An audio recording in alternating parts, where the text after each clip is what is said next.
Nifty bank Nifty के अंदर बहुत सारे ट्रेडर्स ऑप्शन ट्रेडिंग के जरिए क्विक प्रॉफिट मतलब 1 मिनट 2 मिनट 5 मिनट के अंदर प्रॉफिट कमाने की कोशिश करते हैं, जिसे ट्रेडिंग की भाषा में स्कैल्पिंग ट्रेडिंग कहा जाता है।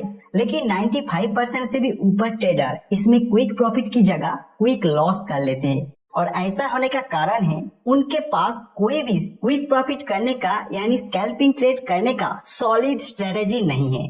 वो सिर्फ चार्ट देख के ऐसे ही रैंडम ट्रेड ले लेते हैं और 95% से ऊपर ट्रेड उनका गलत हो जाता है।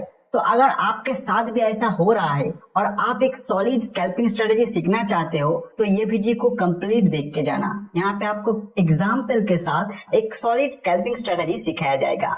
अगर इस स्ट्रेटेजी के ऊपर आप कुछ टाइम काम कर लेंगे तो आप भी 95% ट्रेडर से उठ के 5% प्रॉफिटेबल ट्रेडर्स के और जाने का एक रास्ता बना लोगे। वीडियो से लास्ट तक अगर कुछ सीखने को ना मिला हो तो वीडियो को डिसलाइक करके चले जाना।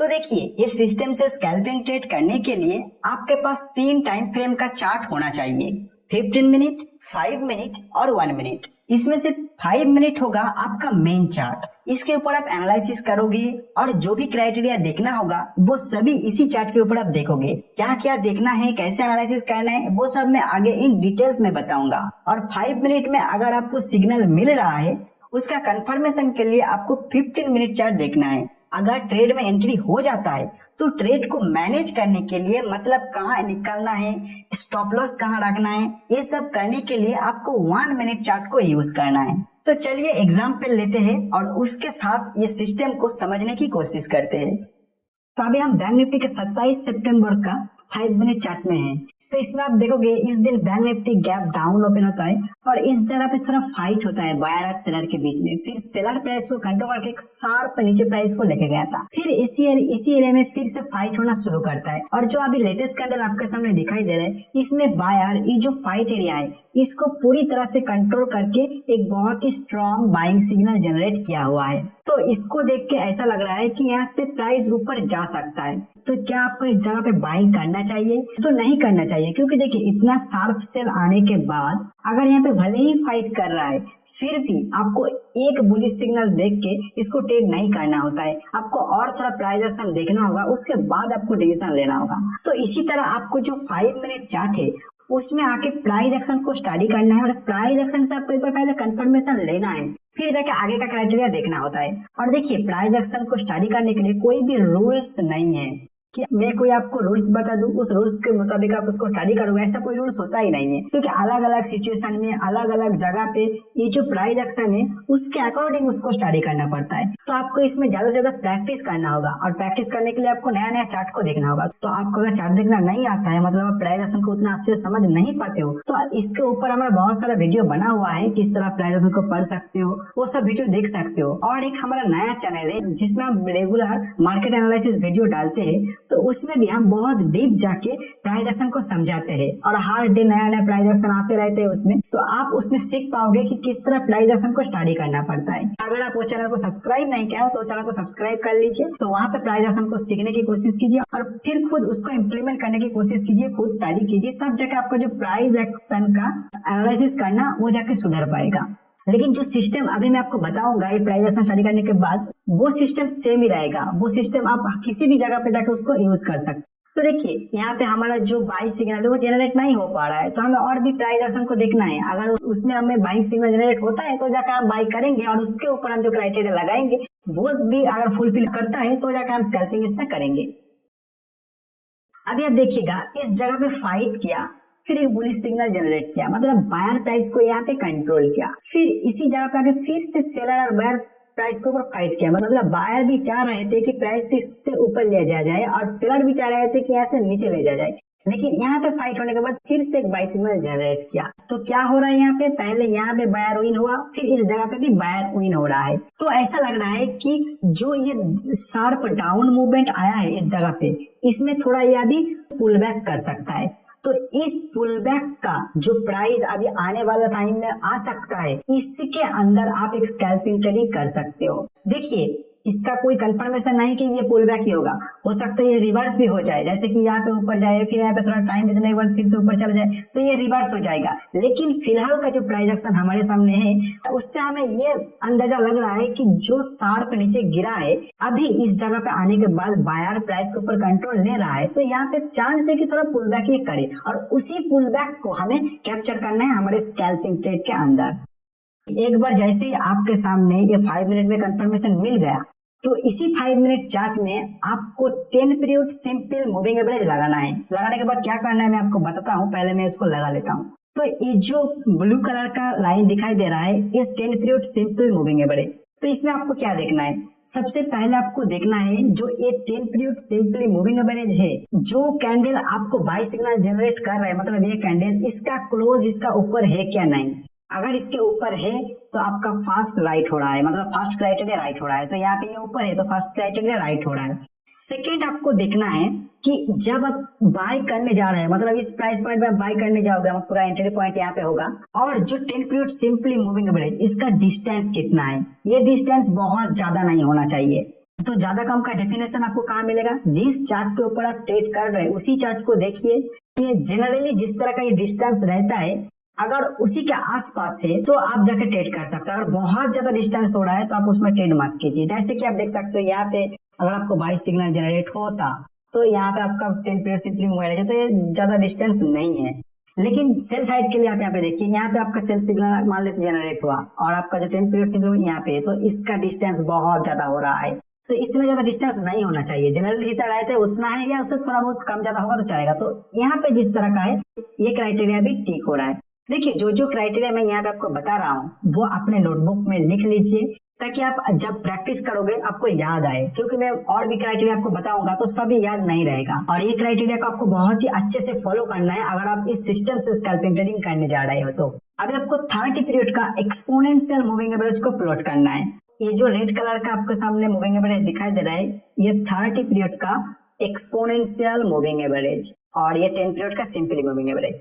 तो इसमें आपको क्या देखना है, इसमें फर्स्ट आपको देखना है कि ये जो 30 पीरियड का एक्सपोनेंशियल मूविंग एवरेज है ये 10 पीरियड मूविंग एवरेज से ऊपर है या नीचे है, किसी भी साइड हो सकता है, उसका कोई रूल्स नहीं है। लेकिन ऊपर नीचे होने से आपका जो रूल्स आएगा वो चेंज होगा। जैसे ये ऊपर है तो आपको क्या करना है, जो 10 पीरियड सिंपली मूविंग एवरेज और ये 30 पीरियड एक्सपोनेंशियल मूविंग एवरेज इसका डिस्टेंस ज्यादा होना चाहिए। अगर 10 पीरियड से ऊपर है 30 पीरियड एक्सपोनेंशियल मूविंग एवरेज तो इसका डिस्टेंस ज्यादा होना चाहिए। और इसका पीछे साइकोलॉजी का एक बार समझा देता हूँ मैं। देखिए इसको ज्यादा होने का क्या मकसद है, इसका ज्यादा होने का ये मकसद है कि जो डाउन साइड मूवमेंट आ रहा है यहाँ पे ये बहुत ज्यादा नीचे आ चुका, मतलब ओवरसोल्ड एरिया में आ चुका है। यहाँ से जो रिवर्स प्राइस एक्शन से दिखाई दे रहा है वो रिवर्स होने का चांस ज्यादा है। वही चीज आपको ये सिंपली मूविंग एवरेज और एक्सपोनेंशियल मूविंग एवरेज से पता चल रहा है अगर इसका डिस्टेंस ज्यादा है। प्राइस एक्शन से भी पता लगा सकते हो, लेकिन एज ए बिगिनर ट्रेडर आप प्राइस एक्शन से उतना अच्छा समझ नहीं पा रहे हो तो जाके इस मूविंग एवरेज का जो डिस्टेंस है इसको यूज कीजिए। तो यहाँ पे ये भी फुलफिल कर रहा है। और सेकंड चीज बता रहा हूँ, अगर ये 10 पीरियड सिंपली मूविंग एवरेज से नीचे, मान लेते कि ये रेड कलर ये नीचे आ चुका है, मैं एक रेड पेन ले लेता हूँ। तो देखिए ये जो 30 पीरियड ये नीचे से आ रहा है, तो ऐसा सिनेरियो में ये जितना नजदीक होगा ये 10 period simply moving average 30 period exponential moving average इसका जितना नजदीक होगा उतना अच्छा होगा अगर आप बाई साइड के लिए ट्रेड कर रहे हो। अगर ये बहुत ज्यादा ऐसा गैप में है, मतलब इसका डिस्टेंस ज्यादा है, तो आप उस सिनेरियो में यहाँ पे बाय मत कीजिए। तो वो रूल्स को याद रखिएगा। अगर 30 period exponential moving average 10 period simply moving average से ऊपर है और उसका डिस्टेंस ज्यादा है तो आप बाय के लिए ट्रेड कर सकते हो। अगर वो नीचे है और डिस्टेंस कम है तो आप बाय के लिए ट्रेड कर सकते हो। ये दोनों रूल्स को याद रख लीजिएगा। फिर आगे के लिए आपको 14 पीरियड का RSI को इसके ऊपर प्लॉट करना है, तो मैं प्लॉट कर लेता हूँ और उसमें आपको क्या देखना है वो मैं आपको बता देता हूँ। तो ये 14 पीरियड का RSI मैं यहाँ पे सेट कर लिया हूँ। तो इसमें आपको सिर्फ एक ही चीज देखना है, जिस कैंडल में आपको बाय सिग्नल जनरेट किया है वो कैंडल में RSI 40 के ऊपर होना चाहिए। तो इसमें आप देखोगे 41.07, तो ये ऊपर है। तो यहाँ पे ये कंफर्मेशन भी हमें इस जगह पे मिल रहा है। ये सब कंफर्मेशन लेने के बाद आपको ये सब इंडिकेटर को निकाल देना है। इसके बाद इसका कोई काम नहीं है, एक बार सिर्फ आपको यहाँ पे कंफर्मेशन लेना होता है इस इंडिकेटर के मदद से। फिर इसको आप निकाल दोगे। देखिए वीडियो लंबा हो रहा है लेकिन बहुत ही काम का होगा, आप बहुत ही ध्यान से इसको देखिए, समझने की कोशिश कीजिए। मैं हर एक पॉइंट को अच्छे से बताने की कोशिश कर रहा हूँ आपको। यहाँ पे अभी क्या करना है आपको, अभी जो 5 मिनट में आपको कंफर्मेशन मिल रहा है सभी क्राइटेरिया को देखने के बाद भी उसका कंफर्मेशन लेना है। तो कंफर्मेशन लेने के लिए आपको लंबा टाइम फ्रेम 15 मिनट में जाना होगा। तो मैं इस चार्ट को 15 मिनट टाइम फ्रेम में कन्वर्ट कर रहा हूँ। तो अभी हम 15 मिनट चार्ट में यहाँ पे आ चुके हैं। तो यहाँ पे आप देख सकते हो प्राइस इसी एरिया में एक ब्रेकडाउन दिया था, उसके बाद जो सेलर है वो स्ट्रॉन्ग प्राइस को नीचे खींच लिया था और अभी इस जगह से बायर प्राइस को कंट्रोल करने की कोशिश कर रहा है। और जिस तरह ये कंट्रोल कर रहा है आप देखोगे ये जो हाई है ये लगातार हायर हाई बना रहा है 3 कैंडल, मतलब कंट्रोल तो कर रहा है। लेकिन जो इतना ज्यादा शार्प सेलिंग आया था सेलर के द्वारा उस कंट्रोल को ये बहुत ही अच्छे से कवर नहीं कर पा रहा है। मतलब यहाँ पे ये स्ट्रगल कर रहे हैं ऊपर ले जाने के लिए। अगर ये बहुत ही स्ट्रांग था तो एक ही कैंडल में इसको कवर कर लेता, लेकिन धीरे धीरे धीरे ये ला रहा है। फिर भी यहाँ पे आपको दिखाई दे रहा है कि वो कंट्रोल ला रहा है। तो यहाँ से चांस है कि थोड़ा और ऊपर ले जाए प्राइस को। तो यहाँ पे अगर थोड़ा भी ऊपर ले जाए तो आपको छोटे टाइम फ्रेम में जाके जैसे 5 मिनट में 1 मिनट में वहां पे स्कैल्पिंग का मौका मिल जाएगा। फिर भी हमें क्या करना है, जो इस जगह से प्राइस को कंट्रोल करना शुरू किया है बायर ने, वहां पे प्रीवियस प्राइस असल में कोई सपोर्ट एरिया है क्या एक बार देखना है। अगर है तो यहाँ पे जो कंफर्मेशन हमें मिल रहा है स्कैल्पिंग का वो और ज्यादा मजबूत बन जाएगा। प्रीवियस प्राइस एक्शन देखते हैं और यहाँ पे कोई सपोर्ट एरिया है क्या ढूंढने की कोशिश करते। तो आप देखोगे इस एरिया से प्राइस को ऊपर खींचना शुरू किया और उसी एरिया से आप देखोगे प्रीवियसली एक स्ट्रॉन्ग सपोर्ट एरिया था, मतलब यहाँ से स्ट्रांगली प्राइस को ऊपर खींचा गया था। तो मैं वहां से एक ट्रेंड लाइन लगा देता हूँ। तो आप देख सकते हो वही एरिया से अभी बायर प्राइस के ऊपर कंट्रोल में आने की कोशिश कर रहा है। तो यहाँ से चांस है कि प्राइस और थोड़ा ऊपर चला जाए, थोड़ा ही ऊपर जाएगा तो हमें स्कैल्पिंग का मौका मिल जाएगा। तो हमें जो लंबा time frame 15 minute time frame यहाँ से भी कंफर्मेशन मिल रहा है प्राइस थोड़ा ऊपर जा सकता है। तो अभी हमें क्या करना है, यहाँ से चला जाना है 5 मिनट चार्ट में फिर से। तो देखिए 5 मिनट की सबसे तो हमें पहले ही कंफर्मेशन मिल चुका था और सभी क्राइटेरिया फुलफिल भी हो रहा था। अभी 15 मिनट में जाकर वहां से भी कंफर्मेशन मिला कि यहाँ से थोड़ा ये ऊपर जा सकता है। तो हमारा जो बाय एंट्री है वो इस जगह पे बन जाता है। तो बाय करने के बाद आप 2 क्राइटेरिया सेट करना होता है। एक है कि स्टॉप लॉस कहाँ पे रखना है, दूसरा टारगेट कहाँ पे रखना है। तो स्टॉप लॉस के लिए देखिए इस जगह पे जो फाइट किया, फाइट करने के बाद प्राइस को कंट्रोल में लिया, उस एरिया से थोड़ा नीचे आप अपना स्टॉप लॉस रखोगे। तो मैं यहाँ पे अपना स्टॉप लॉस रख देता हूँ। अभी आपको टारगेट सेट करना है। तो टारगेट के लिए आपको प्रीवियस प्राइस एक्शन को देखना होता है। प्रीवियस प्राइस एक्शन में कहाँ पे फाइट हुआ था उसको आइडेंटिफाई करना। तो देखिए इसी एरिया में फाइट होकर प्राइस को शार्प नीचे खींचा गया था। तो अगर प्राइस इस एरिया में एक बार आता है तो वहां पे फिर से सेलर प्राइस को कंट्रोल करने की कोशिश करेगा और प्राइस नीचे गिरने का चांस है। तो वहां पे एक टारगेट एरिया हम सेट कर लेते हैं। तो ये बन गया हमारा टारगेट एरिया। लेकिन एक चीज ध्यान रखिए, ये टारगेट को टच करते ही आपको निकल नहीं जाना है। ये पूरा कंप्लीट एरिया है। यहाँ पे अगर प्राइस आ रहा है आपको और ज्यादा केयरफुल ट्रेड को मैनेज करना होगा। तो हमारे सामने अभी स्टॉप लॉस है और टारगेट है। तो इसको मैनेज करने के लिए इस ट्रेड को अभी हम इसको 1 मिनट चार्ट में कन्वर्ट कर लेंगे। देखिए एंट्री हो जाएगा, टारगेट सेट हो जाएगा, स्टॉप लॉस सेट हो जाएगा। अभी मैनेज के लिए आपको 1 मिनट में चला जाना है। तो मैं 1 मिनट में इसको कन्वर्ट कर लेता हूँ। अभी आपको प्राइस एक्शन को देखना है और उसके अकॉर्डिंग आपको जो ये स्टॉप लॉस है इसको ट्रेल करते हुए जाना है और कहाँ पे आपको निकल जाना है उसको डिसाइड करना है। तो मैं देख लेता हूँ आगे प्राइस एक्शन किस तरह हुआ था। तो उसके बाद आप देखोगे नेक्स्ट कैंडल ही, मतलब जब हमारा एंट्री हो उसके बाद का कैंडल एक बुलिश कैंडल बनता है और ये थोड़ा लंबा भी है। तो ऐसे में क्या होता है कि कहाँ पे आपका जो ब्रेकआउट हुआ उस ब्रेकआउट से एक ट्रेंड लाइन खींच लेना है आपको। तो मैं इस जगह पे खींच देता हूँ। तो उस ब्रेकआउट से ऊपर प्राइस जा चुका है। लेकिन एक बात ध्यान रखिएगा, कभी भी अगर ये ब्रेकआउट हो रहा है किसी एरिया से, इस तरह का ब्रेकआउट हो रहा है, तो वहां से चांस है कि प्राइस एक बार ये थ्रो बैक करे तो ये नीचे आ सकता है। तो अभी आपको जो आपका एसएल है उसको ट्रेल करना है तो उसी हिसाब से करना है। और एसएल को कब ट्रेल करना है वो भी समझिए। मतलब आपके यहाँ पे एंट्री हुआ और इसी जगह पे प्राइस रह जाता है, मतलब ये जो कैंडल है बहुत ही छोटा बनता है, तो आपको एसएल को ट्रेल नहीं करना था, यहीं पे रख देना था। लेकिन एक लंबा कैंडल बना आपके डायरेक्शन में तो आपको ट्रेल करना है। और क्योंकि ये ब्रेकआउट थ्रोबैक कर सकता है तो आपको उसी हिसाब से रखना है। यहाँ पे ये जो ट्रेंड लाइन मैंने लगाया जहाँ पे ब्रेकआउट हुआ उसके थोड़ा नीचे ये जो स्टॉप लॉस है ये हमारा चला जाएगा। तो अभी आगे का प्राइस एक्शन देखते हैं कि किस तरह हुआ था। उसके बाद आप देखोगे प्राइस नीचे आ रहा है थ्रोबैक के लिए। तो अगर स्टॉप लॉस हिट होता है तो हम निकल जाएंगे।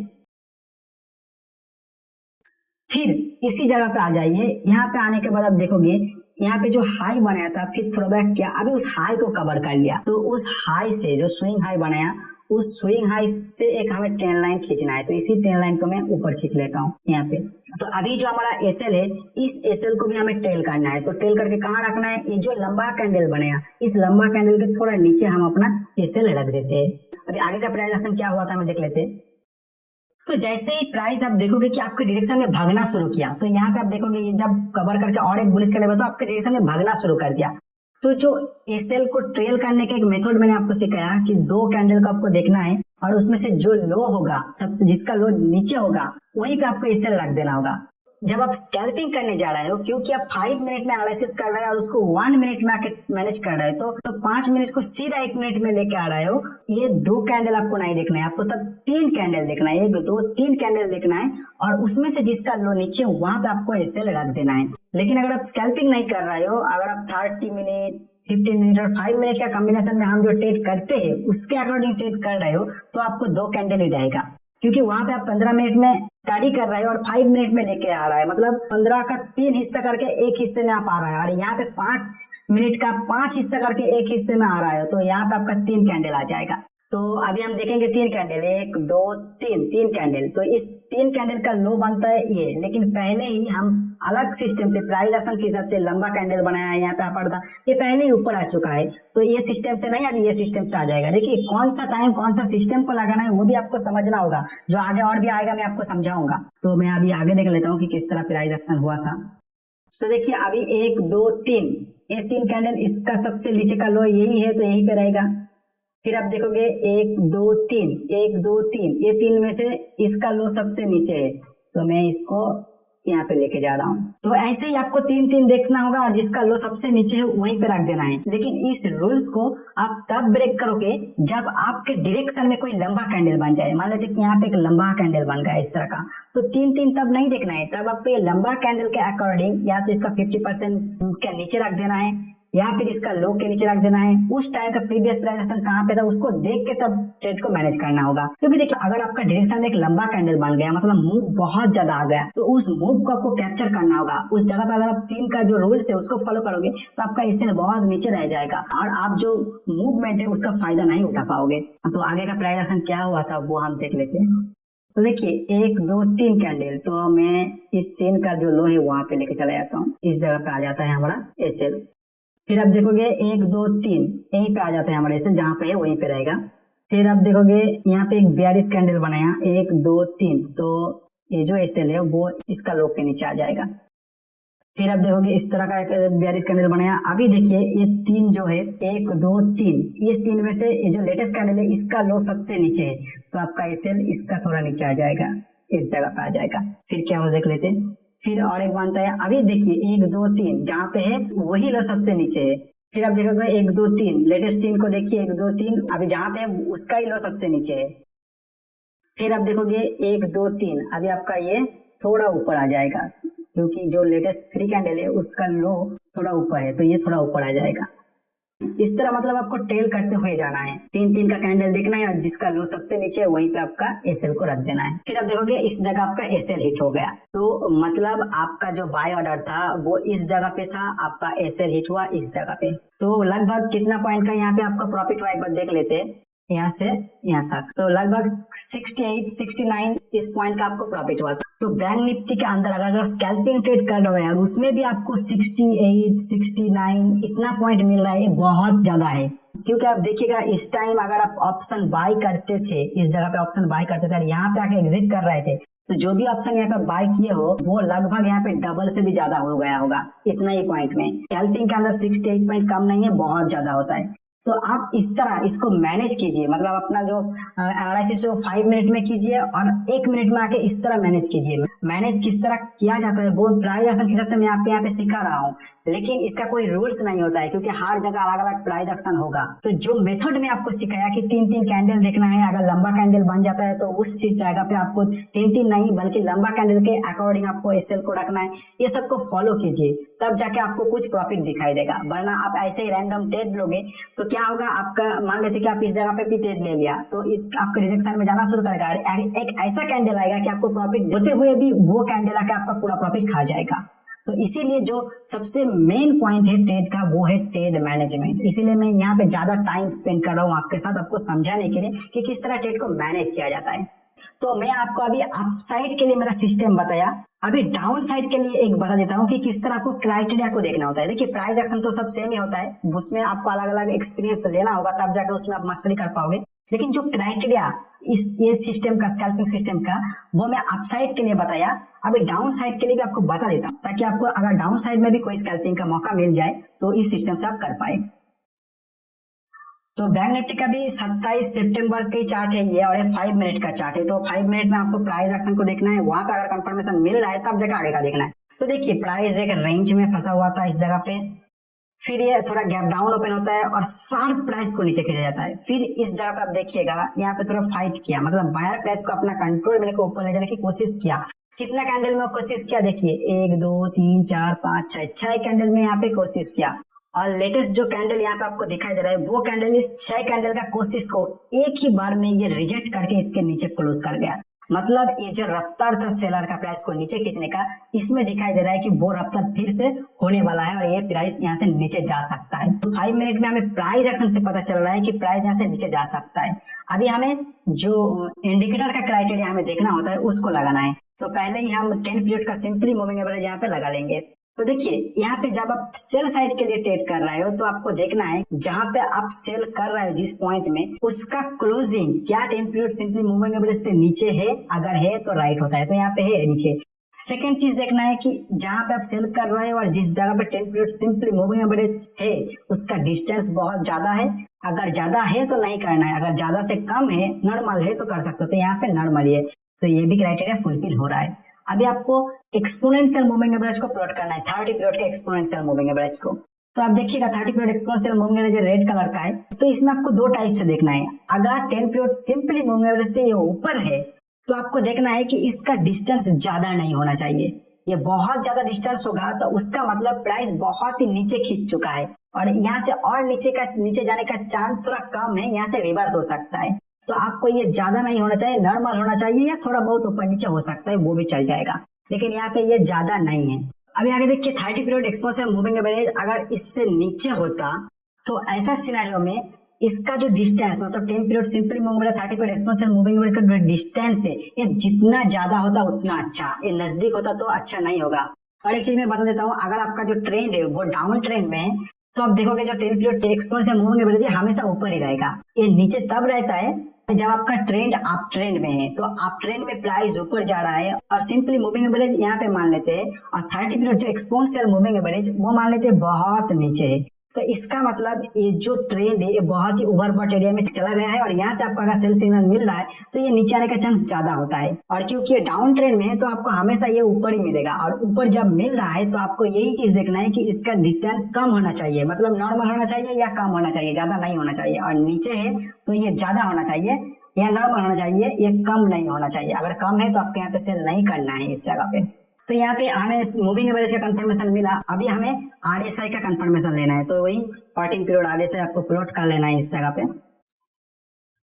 तो इसमें आपको क्या देखना है कि जो जिस कैंडल में आपको सेल सिग्नल जनरेट किया है उस कैंडल का जो आरएसआई है वो 60 के नीचे होना चाहिए।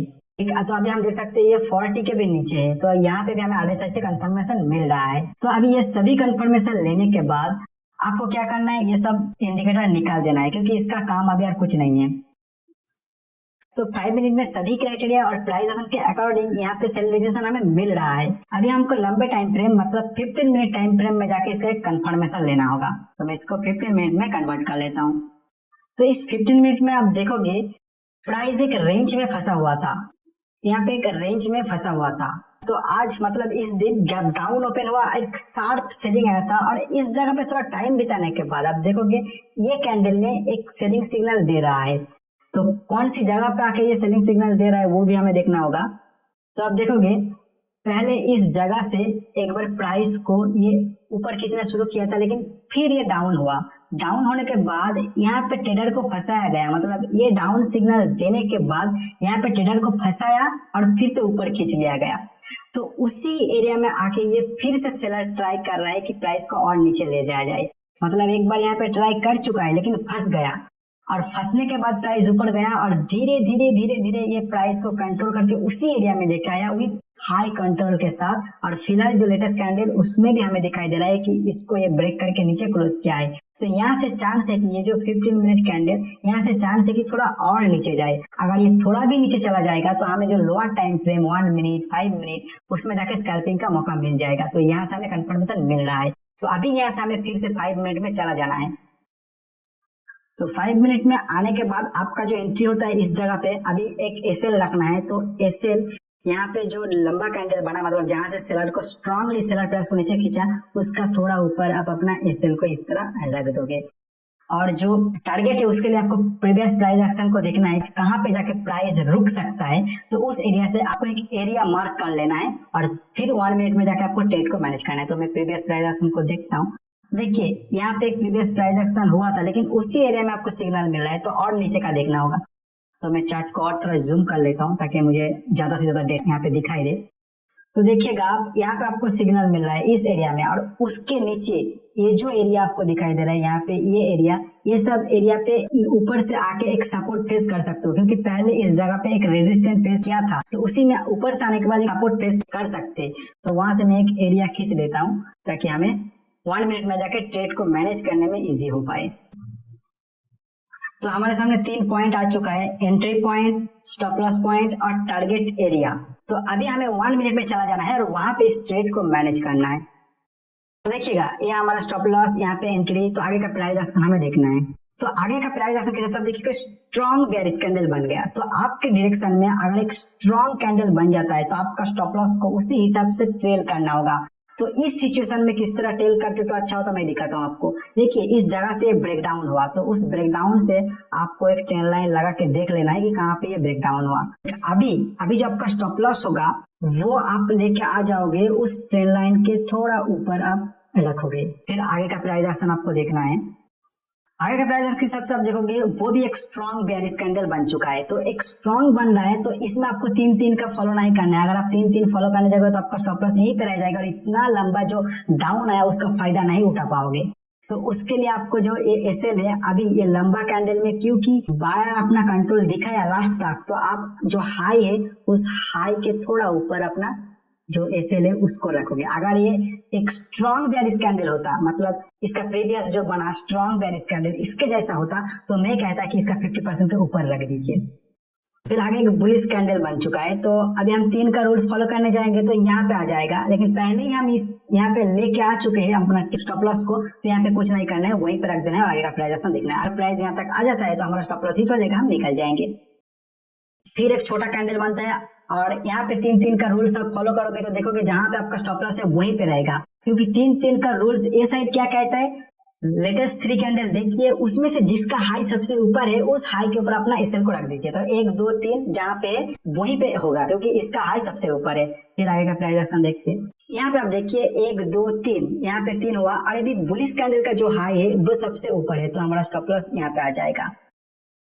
फिर यहाँ पर आप देखिएगा आपके डायरेक्शन में और एक स्ट्रॉन्ग बेयरिश कैंडल बन चुका है। तो इसमें आपको अभी 3-3 रूल्स का फॉलो नहीं करना है, आपको अभी अलग से कुछ देखना है प्राइस एक्शन के अकॉर्डिंग। तो यहाँ पे थोड़ा टाइम बिताने के बाद ये आया, तो यहाँ से मैं एक ट्रेंड लाइन खींच लूंगा इस तरह का, ये ट्रेंड लाइन आ जाएगा। तो उसको ब्रेक किया और ये जो कैंडल एक लंबा कैंडल है तो उसके अकॉर्डिंग ये थोड़ा ऊपर हम अपना स्टॉप लॉस रख देंगे, क्योंकि ये थोड़ा ऊपर मैं इसीलिए रखूंगा क्योंकि यहाँ पे देखिएगा जो रिजेक्शन आया बाहर का वो थोड़ा लंबा है रिजेक्शन। अगर स्ट्रॉन्ग बेयरिश कैंडल होता तो आप 50% ऊपर ही रख सकते हैं, लेकिन ये थोड़ा ऊपर रखना होगा, आपको एडजस्ट करना होगा। फिर आगे देखिएगा और एक बेयरिश कैंडल बनता है, तो 3 का रूल्स फॉलो करने जाओगे तो ऊपर हो जाएगा, लेकिन पहले ही हमारा नीचे आ चुका है तो वहीं पे रहेगा। फिर आप देखोगे और एक बेयरिश कैंडल यहाँ पे बनता है, लेकिन वो उतना स्ट्रॉन्ग नहीं है कि हम उसको और प्राइस को नीचे खींचे। हमें 3 का ही रूल्स फॉलो करना है, तो 3 का रूल्स यहाँ पे होता है, लेकिन उससे पहले ही हम नीचे लेके आ चुके तो वहीं पे रहेगा। फिर अभी देखिए 3 का रूल्स आपको फॉलो करना है, 1 2 3। तो इसमें सबसे जो हाई ऊपर है वो मिडिल का जो कैंडल हमें दिखाई दे रहा है, यहाँ पे मैं जूम करता हूँ थोड़ा, यहाँ पे जो मिडिल कैंडल है इसका सबसे ऊपर हाई है इसका, तो अपना स्टॉप लॉस इसके थोड़ा ऊपर आ जाएगा, यहाँ पे आ जाएगा। तो अभी आगे देखते हैं किस तरह का प्रदर्शन हुआ है। तो अभी देख सकते हो यहाँ पे हमारा स्टॉप लॉस हिट हो गया। तो हमारा जो यहाँ पे एंट्री पॉइंट था, इस जगह पे एंट्री पॉइंट था और हमारा स्टॉप लॉस यहाँ पे था। तो कितना पॉइंट का यहाँ पे कैप्चर हुआ हम देख लेते हैं। यहाँ से एंट्री पॉइंट और तो लगभग 30 पॉइंट मतलब 30 पॉइंट यहाँ पे कैप्चर किया गया। तो ये निफ्टी 50 का चार्ट है। निफ्टी 50 में 30 पॉइंट बहुत ज्यादा होता है स्कैल्पिंग ट्रेड के लिए। यहाँ पे आपको सेल सिग्नल मिला, मतलब 19,600 इस पॉइंट में आपको सेल सिग्नल मिला। अगर आप 19,600 स्ट्राइक प्राइस का पुट को इस जगह पे बाय कर लेते और 9 मिनट के बाद आपको यहाँ पे आके एग्जिट करना पड़ा, मतलब आपका एसएल हिट हुआ, तो यहाँ पे 30 पॉइंट मिल गया।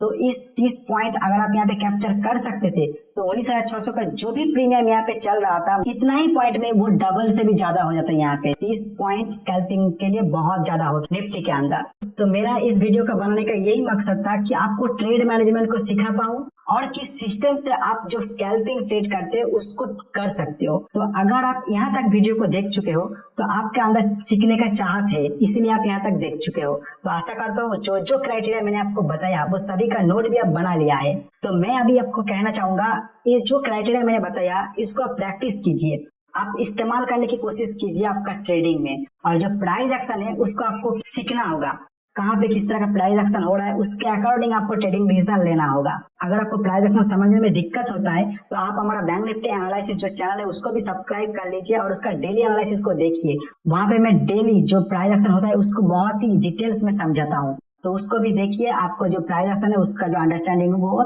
और बेहतर होते हुए जाएगा और खुद भी प्रैक्टिस कीजिए। तो ये जो सिस्टम है इसको आप कुछ दिन प्रैक्टिस कीजिए, यूज कीजिए। अगर इससे रिजल्ट ना मिले तो वीडियो में फिर से आना, कमेंट सेक्शन में गाली देना, चैनल को अनसब्सक्राइब करना, डिसलाइक करके चला जाना। और ये वीडियो अगर आपको सच में अच्छा लग रहा है, कुछ यूजफुल लग रहा है तो प्लीज इसको शेयर भी कीजिए। तो आज फिलहाल इतना ही, मिलेंगे और एक नया यूजफुल लर्निंग वीडियो के साथ।